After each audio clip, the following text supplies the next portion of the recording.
Overwatch 2 came out to a rocky start over the last 2 weeks, with issues that no game development team seems immune to. Now all that is out of the way, let's look at what's new, if it's fun to play, and why it looks exactly like Overwatch 1. So first off, outside of actual gameplay, Overwatch 1 is now gone, completely replaced by its successor.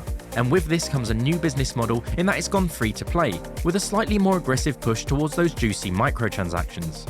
The game was released with the majority of the original intact. In fact, if you weren't looking too closely, you wouldn't know you were playing an apparent sequel at all. It remains an objective-based PvP experience, where the objectives can change as you progress through the map. It's pretty much the same roster as Overwatch 1, with some reworks, a few new heroes, and no Bastion for some reason. If you'd followed the Overwatch 2 news in the past, you might be expecting PvE, the new game type expected to launch with the game. However, you'll be seeing none of it with its current launch. Instead, there have been changes to the PvP experience in the hopes to mix things up and improve the meta. What was previously 2 teams of 6 is now teams of 5, leaving space on each team for only 1 tank, a role that has been criticised in the past for being a bit oppressive to the naturally developing gameplay.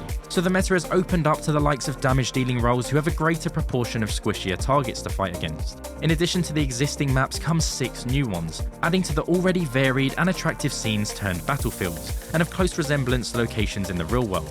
As for modes, the 2-point capture game called Assault has been removed, leaving the existing Control, which is a fight over 1 capture point, Escort, escorting a payload across the map as the other team tries to halt the progress, Hybrid, which as the name suggests is a hybrid of the two, and finally a new mode called Push, essentially a payload mode but in the style of tug of war, where both teams are trying to push the same payload in opposing directions. Additionally, you now have your run-of-the-mill modern shooter battle pass, unlocking new exclusive skins and a new hero. For those that already bought the game, it seems all the characters are still unlocked for you, so you'll have to go through less of these free-to-play loopholes. You'll also find an in-game store if your wallet isn't too empty, and a whole load of sprays, emotes and more to unlock with your time.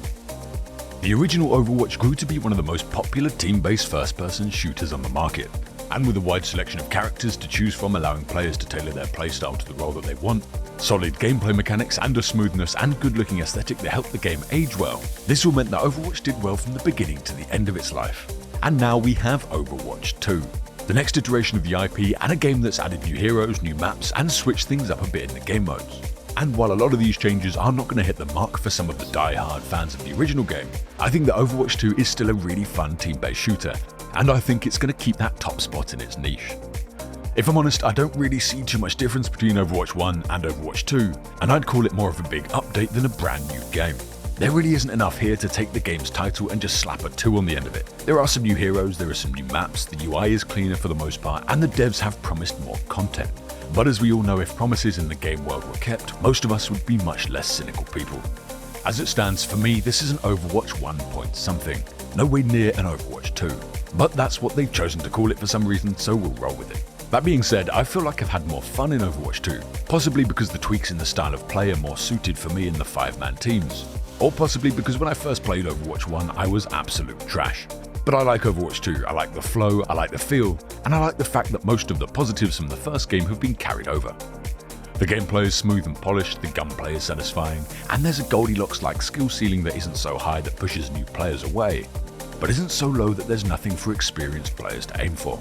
To me, it seems like they've done a really good job with balancing all of this. As I've said, overall I do really like the game. We're having fun with it, and I think it's worth jumping into if you like this sort of thing. And although I'm skeptical about the promises that have been made, I do think there is more to come in the ways of maps, heroes and game modes. So overall I'm excited to see how it grows. Overwatch has always been a game that is beautifully polished on a level that you feel the moment you step in game, but it's always been a game I can never stick to for a long period of time despite wanting to. The fluid mechanics, simplicity of the characters, yet clearly high skill cap are all a recipe for success. However, the fact that it's such a team-oriented game can have a toll on certain types of players. Fulfilling the roles is incredibly important. Not doing your part can leave a gaping hole in your team's ability to push the objective and be competitive, which dilutes the effectiveness of the individual quite a lot. It's often hard to feel the impact of your efforts when all of the progress from wiping the enemy squad countless times can be lost when your squad is wiped once. I must say this is felt significantly less than in Overwatch 1, but is still there to some degree. Changing to 5-man teams has helped this along because defending teams can't lean on 2 tanks to block all progress, and the addition of a visible scoreboard for stats gives us an indication of our contributions during the game. Currently, we are enjoying the game a lot and looking forward to taking it to the ranked climb. As for the PvE elements that we were all expecting, well, we'll let you know when it finally arrives, so hit that sub button, like if you like, and we'll see you in the next one.